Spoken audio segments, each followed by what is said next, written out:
So now to introduce Jack Evans, if you have not had the wonderful pleasure of getting to meet him and know him, he has been a volunteer at the Bryan Museum since early 2016, and we are immensely lucky to have him. If you've ever been on one of his tours, heard him in one of his after-hours presentations, or just been in the gallery when he's there, you know how dedicated and knowledgeable and just kind he is.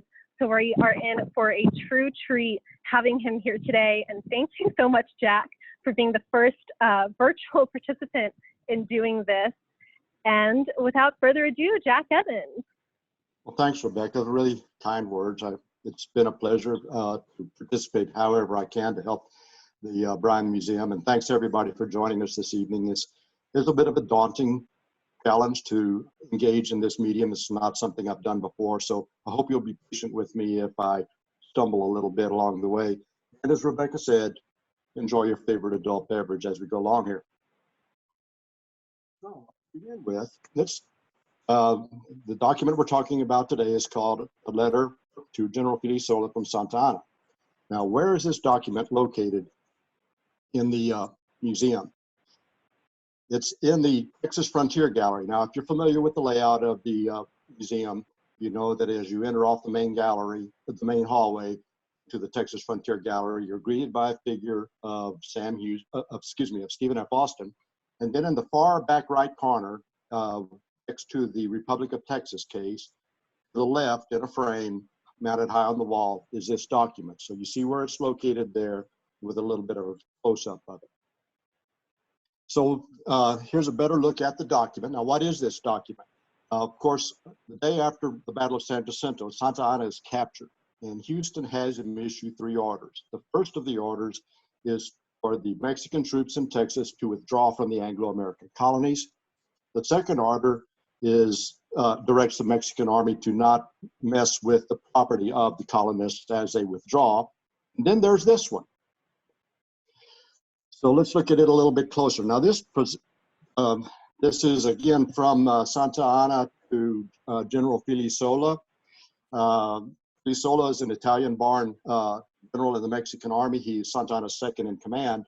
And when Santa Ana advances to San Jacinto, Filisola is left behind with the bulk of the Mexican troop. Santa Ana advanced towards San Jacinto. Now, this document poses several challenges.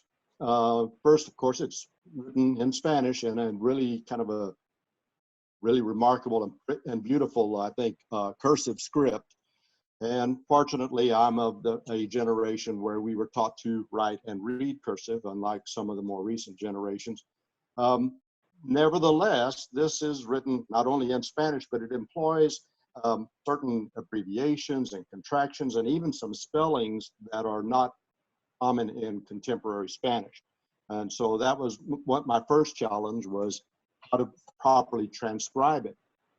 Once I had it transcribed, then the next challenge was, what's the translation? So this is my attempt at the translation, and to just kind of paraphrase it, basically Santa Ana is saying, Filisola, I want you to issue orders that release the prisoners taken at Copano that are being held at Goliad, and also do the same with the guy that we captured at San Felipe de Austin. Okay, so that's what it says, but what's the significance of that? Who were these prisoners at Copano and that were taken at San Felipe? Well, let's get a little bit of I guess maybe some background here as to what's going on at the time. The United States has maintained a position of neutrality during the course of the Texas Revolution. It's fraught with some conflict between the diplomatic corps between the United States and Mexico. A lot of it precipitated by the fact that there's several efforts to recruit volunteers in the United States to fight on behalf of the Texians in Texas. And that, of course, is Mexico says you aren't really maintaining much neutrality on that. A really good example, Thomas Jefferson Green, in March of 1836, writes that he's raised substantial funds and he intends to go to New Orleans and maybe recruit as many as 1,000 soldiers that are returning from Florida from the Seminole Wars and send them on to Texas. Okay, so that's an example. And in the particular case here, we're dealing with a group of volunteers that were organized by a guy named William Parsons Miller.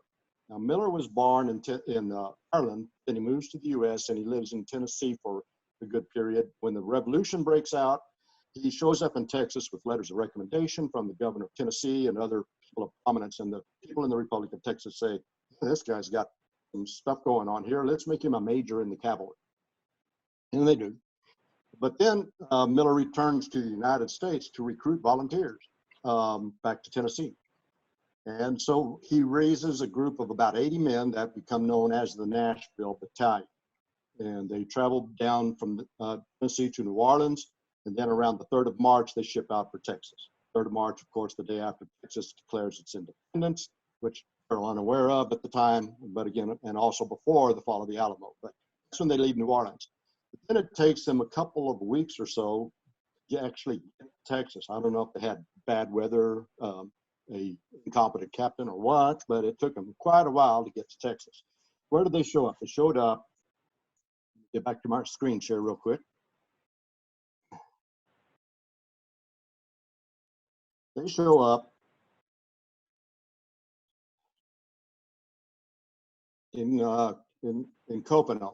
Now, I'm going to use some maps here to help illustrate what's going on. This is a big view of a map that is in the background, also in the Texas Frontier Gallery. It's in the background of the Texas Colonization Project case. Really like this map. It's dated 1836, conveniently, and it also actually identifies the place names, by place name, virtually every spot that we'll be discussing during the course of the presentation today. So here's a close-up. This is the port of Copano, where Miller's battalion, the Nashville Battalion, arrives. Now, what is the port of Copano? It's not really so much a settlement, but an historically recognized place where ships can come in and obtain shelter and pretty easily load and offload supplies and personnel. It had been utilized by pirates back in the day. In September of 1835, General Cos, the Mexican general, brings troops in through Copano that he embarks, and then they go up through Goliad to reinforce the contingent at San Antonio de Bayard in advance of the siege there. So it's a well-known port, and this is where Miller's troops arrive, and they get there around the 19th or 20th. But by the time they get there, General Jose de Urrea, who has another column of Mexican troops sweeping through the coastal plains, kind of parallel with Santa Anna's main assault through central Texas, he's already moved through the area. He's taken Refugio, he's taken Goliad. By the time Miller's troops are arriving, in fact, he is contemporaneously engaged with Fannon's troops at Toledo Creek. Urrea has left a contingent of Mexican troops at Port of Copano, because of course he wants to secure ports where the Mexican revolutionaries might receive supplies or reinforcements to support their cause. So Miller and the Nashville Battalion arrive, and they're immediately captured. Importantly, they're captured somehow, and there are differing accounts as to why this was the case, but they're captured without bearing arms. And this becomes really critical to the future of these prisoners. Because of, as you may know, under Mexican policy, foreign nationals arriving in Texas bearing arms against the government were not accorded the privileges of prisoners of war. They were treated as pirates and subject to execution. So this becomes a big deal. But the battalion is nevertheless captured, and they're bound up tight. And here enters a figure, another really interesting figure in Texas history, a woman known by a variety of names, often referred to as Francita Alaves, but also frequently referred to as the Angel of Goliad. She's the traveling companion, if you will, of the Mexican commander at Copano. And she sees the prisoners are really bound tight, it's cutting off their circulation, they're suffering for lack of food and water. And so she persuades captors to loosen the binding some and give them some sustenance. Within a day or so, the prisoners are then marched up to Goliad, and they're arriving there about the same time that Fannon's troops, after the Battle of Toledo, are being brought into Goliad as well. Of course, a few days later, Fannon's troops are marched out, and most of them are executed, killed in the massacre. Miller's troops, again, are treated differently. They're excused. They've been held separately from Fannon's men, and they are not subject to the execution. Again, Francita Alves is credited with having some hand in that. So that's how these prisoners at taken at Copano happened to be at Godia. Now, what about the prisoner that was taken at San Felipe de Aosta? Well, after the fall of the Alamo, of course, Santa Anna begins to move forward into East Texas in pursuit of Houston's retreating army. This is, of course, during the time of the runaway scrape. Houston retreats to San Felipe de Austin, which, of course, is pretty much the nerve center of Stephen F. Austin's Anglo colony in Texas. Houston's army crosses the Brazos, but a lot of his guys are beginning to really be ticked off about Houston's not standing and fighting, and they insist that it's time to stand. Houston says, well, okay, why don't you all stay here and you guard the crossing of the Brazos. Meanwhile, I'm going to take my troops up to Gross's plantation. We're going to regroup there and do some more training and so on. So the contingent left to guard the crossing. One of the commanders, Mosley Baker, sends 3 pickets, 2 guys back across the river, the west bank, as pickets to keep an eye on whether Santa Anna's army is advancing. One of these is a guy named Private William Simpson, Bill Simpson, and he has the 3rd shift as picket. He comes on duty, and the story is he promptly falls asleep at the most inopportune time. The Mexican army is approaching. The other 2 pickets see them approaching and are able to flee, but they capture Simpson. And Simpson apparently promptly tells the Mexican command everything he knows. Well, Houston's got about 800 men. They've retreated up to Gross's plantation, and it looks like Houston's strategy is to gradually withdraw toward the Trinity River. Well, Santa Anna says, okay. So he tries for a couple of days to find a crossing over the Brazos near San Felipe that isn't well guarded by Mosley Baker and the other troops. Eventually, he's unable to do that. The Brazos is in flood and they don't find a good crossing. So eventually he withdraws south toward Thompson's Crossing near Fort Bend, which is again near Richmond. And he takes Simpson with him. So that's who the other prisoner is that's involved in this order. Now, that brings a question then of, well, why was this order even given? So Houston probably had his reasons. I mean, all of a sudden, wow, I've got Santa Anna in my custody. So what do I need him to do? Well, the obvious things are the first 2 orders. Let's get the troops withdraw, and if at all possible, let's make them to respect the property of the colonists. But then, Mexican armies has developed a pretty keen reputation of not treating its prisoners very well when you consider the few prisoners that were captured at the Alamo and what happened with Fannon's men. So he directs Santa Anna to issue an order to release any prisoners that he might be holding. Now, Santa Anna's reasons for issuing the order, well, I think fear would probably be a motivating factor. He's probably not unaware that there are Texian troops standing around saying, you know, there's a tree right over here, let's find a rope. And Santa Anna's also politically astute. He may be well aware that U.S. troops are on the border, and he really doesn't want to give U.S. troops a reason to intervene in the conflict. And if Houston is saying, if anything happens to these American citizens in your custody, that could be an issue. So that may be what's going on with that. So now back to the document. You may have noted that we begin with this. There's some writing on the document near the bottom left, kind of obscurely tucked down there. And let me zoom in a little bit on that. Tucked in between Santa Anna's closing signature and the formal addressing line at the bottom of the document is this script, and it's in English. Let's look at it a little bit closer, and then I'm going to just read it to you. You can't see it very well. Here's what it says. I do certify that this Army order was presented to me by General Santa Anna in propria persona, that is, in person, as a copy of the order to General Filisola issued by him the day after his capture by General Houston of Texas. And it's signed and dated St. Louis Arsenal, Missouri, May 1st, 1838, signed by Woodburn Potter, who identifies himself as aide-de-camp to Major General Gaines of the United States Army. Well, so who are these guys, Gaines and Potter?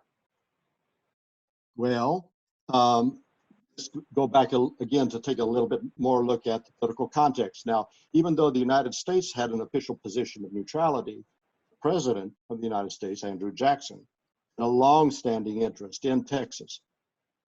Jackson believed Texas should have been a part of the Louisiana Purchase from the outset.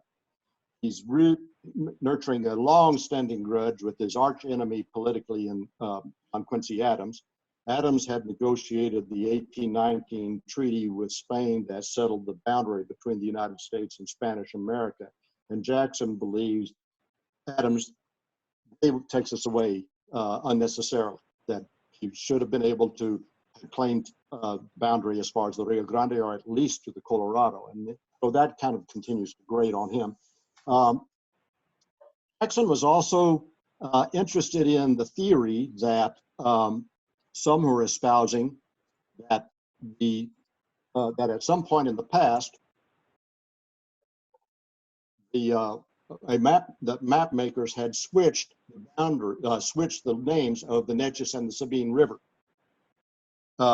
Is to say, what we know as the Sabine was really the Neches, and what we know as the Neches was really the Sabine. Well, if the real Sabine was the Neches, which I've highlighted in yellow on this map, then a substantial portion of East Texas, including the important community of Nacogdoches, would have been within the United States. Jackson had even decided that he wanted to try to buy Texas from Mexico, but his offers were rebuffed. All that said, Jackson really didn't want to get into an active shooting war between U.S. troops and Mexican troops. So that's the background. Now, who then is General Gaines? So let's go back to that real quick. Edmund Pendleton Gaines was a career Army officer, almost 50 years total in service to the U.S. Army. In early 1836, he had been leading the U.S. campaign against the Seminoles in Florida. And he's given command of the Southwestern Department of the Army and told to go defend the western boundary, the western frontier. So by March, he's in New Orleans. And New Orleans, he moves up, and we're going to look way up here in the upper right-hand corner of this map. He moves up the Mississippi and Red River to the old French community of Natchitoches, and then eventually over to Fort Jessup. Eventually, he takes 13 or 14 companies of troops forward from Fort Jessup to the very banks of the Sabine. Now, Gaines has orders, of course. He's not to allow any armed belligerents on the West Bank, neither Mexican nor Texian, to cross the Sabine under arms. He's to prevent any Native American tribes from crossing from the United States into Texas, the concern being that they might ally themselves with the Mexican forces. And he's also supposed to prevent U.S. troops from abandoning their roles and crossing into Texas to help the Texian army. That being the case, Gaines's Texian sympathies were pretty well known. And so it's well established that there were some U.S. troops present at least by the time of San Jacinto. Maybe they were deserters. Maybe they were kind of given a wink and a nudge that it was all right to volunteer AWOL for a period. Some might have even been directly ordered to go down and keep a tab on what was going on. But that being the case, if Gaines had any interest in getting people, allowing people to cross the Sabine, he had some help. His first cousin, James Gaines, operated the ferry on El Camino Real crossing. That's the blue line here, by the way. This is the old Spanish trail that connected the interior of Mexico through San Antonio and Nacogdoches to Natchitoches.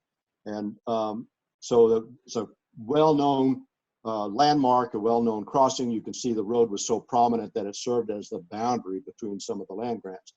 But anyhow, Cousin James Gaines has been operating this ferry on the Sabine for like 15 years or so. If General Gaines wanted anybody to cross the boundary unofficially, his cousin, I'm sure, could have helped.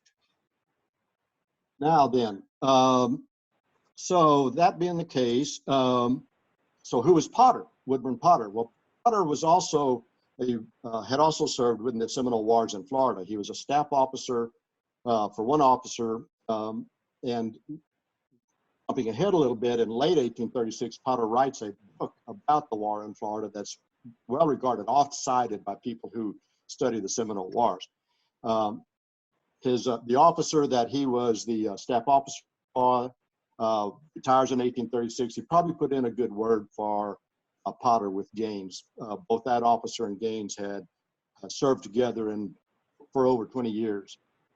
So it's likely that Potter ends up with Gaines. Now, Potter is not actually the aide-de-camp to Gaines, excuse me, at the time of San Jacinto. That happens later. It turns out that you have to be at least a lieutenant to be officially designated an aide-de-camp, and that's not Potter's rank. When Gaines recommends Potter in 1837 for promotion, Gaines references Potter's having served in the Florida War in 1836 as a member of the Louisiana Volunteers. Now, was Potter from Louisiana, or did he merely enroll in a unit that was organized out of Louisiana? That I don't know. If he was from Louisiana, then maybe he was really already familiar with the territory, which might have operated somewhat to his advantage. Eventually, he is made Gaines's aide-de-camp in late summer of 1837. And of course, that's ahead of his inscription on the document of May 1st, 1838. He is certainly with Gaines at least by November of 1837 at the St. Louis Armory. We know that. How and to 1836, to the time of San Jacinto, how and why and where did Potter receive this copy of this order? And I'll tell you, the only place I can figure out that he could have, I mean, if we accept his representation that he received it from Santa Anna in person himself, then the only place I can figure he did that was in Texas, and almost certainly at San Jacinto. Now, was Potter there actually at the battle? Maybe. Certainly 2 years later, he's a little confused about dates. Again, Santa Anna signs the order on the 22nd of April, the day after the battle, the day of his capture. Potter says that this is an order that was issued by Santa Anna the day after his capture by General Houston. Well, it was actually the day of his capture. So maybe Potter wasn't there. Maybe he arrived the day after the battle. He saw that Santa Anna was captured, but assumed that he had been captured at the battle. Or maybe he arrived shortly after. But my bet he was there at or shortly after the battle. There's a record that General Gaines received reliable reports of the Battle of San Jacinto on the 28th of April. It's possible, I think, that the reliable report he received might have been Potter returning from the battle with copies of the order. And that would have been important news for Gaines to have in hand, because that might have allowed him to kind of like take a breath and stand down a little bit instead of worry about whether the Mexican army was going to show up on the opposite bank, using being colonists. So then what happened with respect to the orders themselves? Well, it turns out that it took a while for the orders to actually get Filisola. This map here again shows Santa Anna had withdrawn from San Felipe to Fort Bend, and he had left Filisola behind as he advanced to San Jacinto. The day after the battle, Filisola receives word from some of the fleeing survivors from San Jacinto of Santa Anna's defeat, and that throws him into a bit of a panic. He sends orders to General Urrea, whose troops are down at Brazoria in Colombia. He says, we better meet up and figure out what we do next. And so they meet up in the western part of what is now Fort Bend County, and after some discussion, they decide, well, what we think we better ought to do is maybe we should withdraw to Victoria, where we can regroup, get resupplied, and figure out what it is we do next. Well, meanwhile, Erasmus Smith, Deaf Smith, is assigned by Houston to try to deliver Santa Anna's orders to Filisola. And so Smith leaves to do that. He approaches the Mexican, what's left of the Mexican forces defending the Brazos. He's fired on, he has to withdraw. He loses his horse in the growing inclement weather and the mud that's beginning to develop. Eventually, he's able to meet up with a Mexican courier who is bringing communications from San Antonio de Bejar to Santa Ana. So Smith says, okay, look, I've got these documents for Filisola. I'll take your orders for Santa Ana. And so they get handed off. The courier then meets up with Urrea, who's acting as the rear guard on the withdrawing column. Filisola, at the head of the withdrawing column, is as far as the San Bernard River. Eventually, on the 27th of April, Filisola received Santa Ana's orders. Now, did Filisola carry out the orders? They even get there in time? Well, not so much. By this point, Nashville Battalion and any other Texian survivors that were still at Goliad were in the process of being moved from Goliad to Matamoros. And that's where they are for months. Eventually, they are released under the terms of the Treaty of Velasco. But before that, Miller and some of the other prisoners smuggle messages out of captivity to reach the Texian government. And so among those messages are allegations that Urrea is trying to organize a second offensive into Texas to try to yet prevail. But again, Miller is eventually released. When he returns to Texas, the Republic of Texas puts him in charge of the 2nd Infantry as then he returns to the United States to try to recruit more people to serve in Texas, using land scrip as an inducement for volunteers. Eventually, Miller settles in Victoria. He serves in a couple of judicial positions there, and he dies in 1862.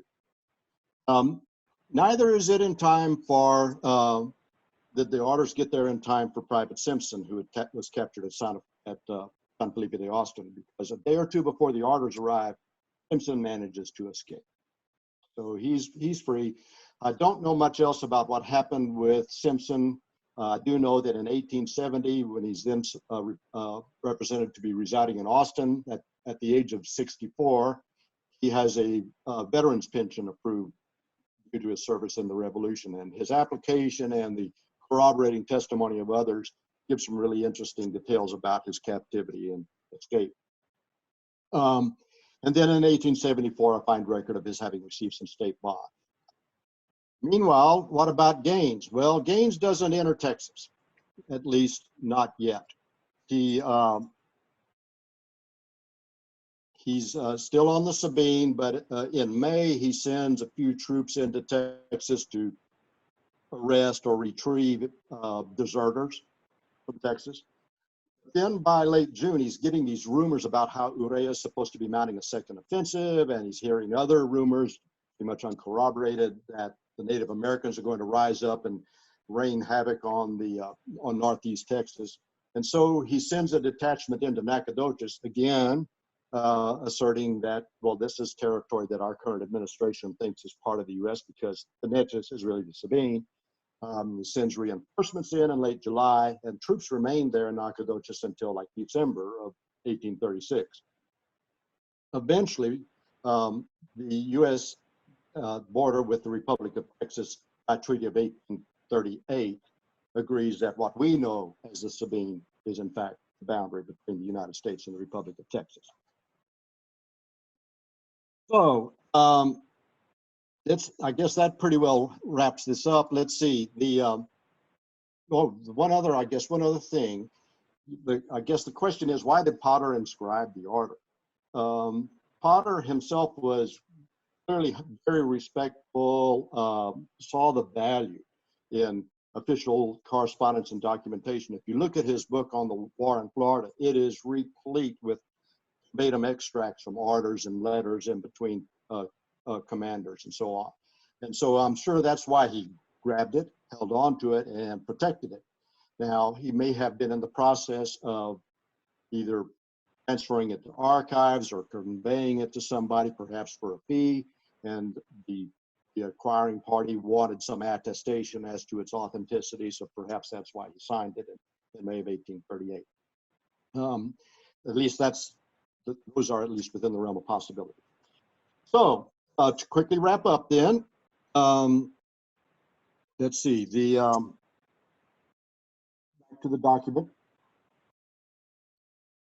So this document, it does obviously invoke a wide range of historical figures, both major and minor, and I guess that goes back again to Mr. Bryan's invoking that history is made by heroes both visible and invisible.